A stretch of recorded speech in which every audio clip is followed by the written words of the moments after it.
कावश कोशिश digital news ऐं KTN जे ॾिनल ऐलान सॾ ते सिंध में धारिया नामंज़ूर जे सरिये हेठि सां एकता ॾियारो मल्हाइण खे भरपूर मोट ॾींदे जिस्कम बशीर ख़ान कुरैशी तालका दौड़ जे सदर ताहिर ज़रदारी जी क़यादत में अलमदार चौक दौड़ में हिक अज़ीम आलीशान सक़ाफ़ती परवकार तक़रीब मुनक़द कई वई, जंहिंमें जिस्कम शहीद बशीर ख़ान जे मरकज़ी सदर डॉक्टर नियाज़ कालाणी, जिस्कम मरकज़ी अॻवान पुनल सारियो, जिस्कम मरकज़ी अॻवान फ़क़ीर इमदाद मंगी, जिसाब सिंध जे सदर हनान अब्बासी महिमान ख़सूसी तौर शिरकत कई।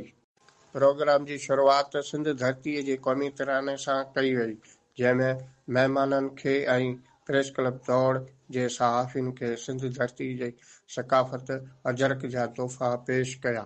उन बाद अॻवाननि ख़िताब कंदे चयो त सिंध धरती जी सक़ाफ़त 5000 साल पुराणी आहे। अॼु सिंध धरतीअ जे वसीलनि ते धारिया क़ाबिज़ थी विया आहिनि। कारूंझर जबल जे धारियुनि जे हवाले कयो पियो वञे, जेको असां कॾहिं बि थियण न ॾींदासीं।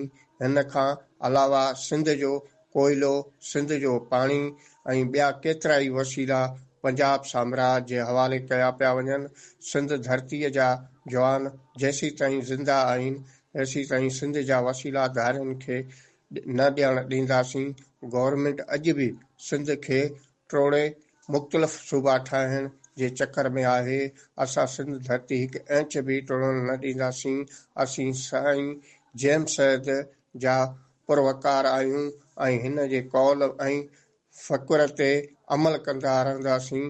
प्रोग्राम में जिस्कम बशीर ख़ान, ज़िले नवाबशाह जो अॻवान सैद नासर शाह काशिफ लाखो, प्रेस क्लब दौड़ जे सहाफ़ियुनि, सिविल सोसाइटी जे मेंबरनि ऐं हज़ारनि जे तइदाद में कारकुन शिरकत कई।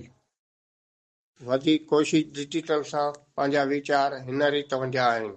जे उनवान हेठि सक़ाफ़ती ॾियारो मल्हायो पियो वञे, उन जे हवाले KTN न्यूज़ जो इहो तमामु बहितरीनु अमल आहे, जो त सिंध हिन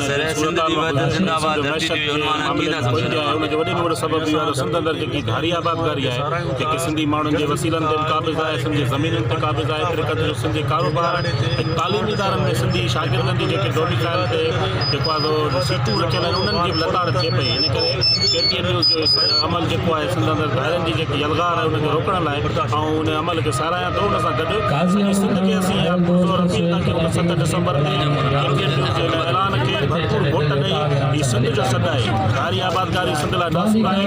तंहिं करे अॼु जो नौजवान 7 डिसंबर ते एकता जे ॾियारे ते इहो इकठो थी इहो ऐलान कनि त सिंध जे अंदरि असांखे कंहिं सूरत में धारी आबादकारी क़बूल आहे, त सिंध जे अंदरि धारी आबादकारी सिंध जे ईंदड़ मुस्तक़बिल लाइ नुक़सान हवाले सां इनखे तव्हां सक़ाफ़त खे कीअं था ॾिसो? असां सम्झूं था तमामु सुठो टाइटल आहे कि काविश जो KTN जो इन्हनि सभिनी डिजिटल वारनि जो त धारिया जेके आहिनि उहे हिन वक़्तु सिंध जो वॾो मसइलो थी चुका आहिनि।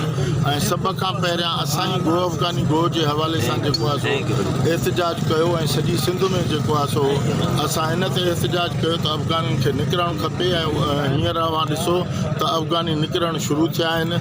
असां उन वक़्तु बि चयो पंजाब तोसां जहिड़ो आहे, त माना पंजाब असांजे वसीलनि ते ॿियनि ते बि क़ाबिज़ थिए थो ऐं उहे धारिया जेके आहिनि से हिते बि पखड़ा अॼु वेठा आहिनि। उन जे करे असां सम्झूं था त हीउ जेको टाइटल आहे इहो सक़ाफ़त जे ॾींहं ते तमामु फलदायक हूंदो ऐं तमामु वॾा नतीजा असां मुकमिल तौर ते मुतालबो था कयूं सिंध में जेके बि धारिया आहिनि, कहिड़े बि मज़हब सां वास्तो रखंदा हुजनि, धरती उन्हनि जो वतन न आहे। सिंध धरती उन्हनि जो वतन कोन्हे। उन्हनि खे हिकदमि जेको आहे असांजो वतन सिंध जेको आहे त ख़ाली करणु घुरिजे, न त ॿी सोच में सिंध जो माण्हू पाण ॿाहिरि निकिरी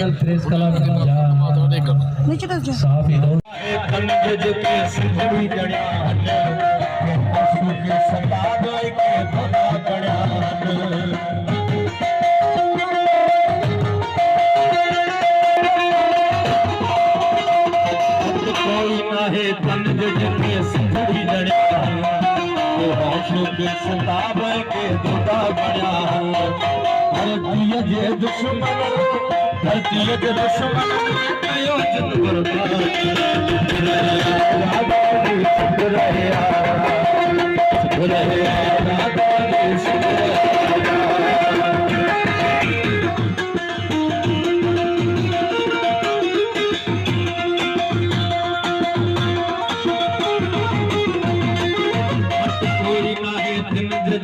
सिंधड़ी जणा हौसलो के सतारा के खुदा बना